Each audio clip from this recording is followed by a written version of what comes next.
आता पायी पायी जातो. 2 रुपयात ऑटो सुद्धा नाहीये दादा, आम्हाला पायी पायी जावं लागेल. का करते?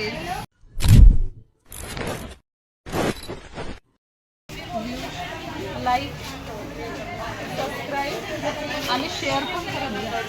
शांतनुची मम्मी. अच्छा ठीक आहे. मी कावरापेठ पाण्याच्या टाकीजवळ कळमना रोड. तिथपर्यंत आता एवढ्या बॅगा घेऊन पायी पायी जाते. कारण की फक्त 2 रुपये वाचले म्हणून. जलवा आहे हमारा. ठीक आहे, ओके बाय. खूप थकली आता. हे 2 रुपये मी ठेवते आपल्या पर्समध्ये आणि याची घेईन कच्चा मँगो चॉकलेट.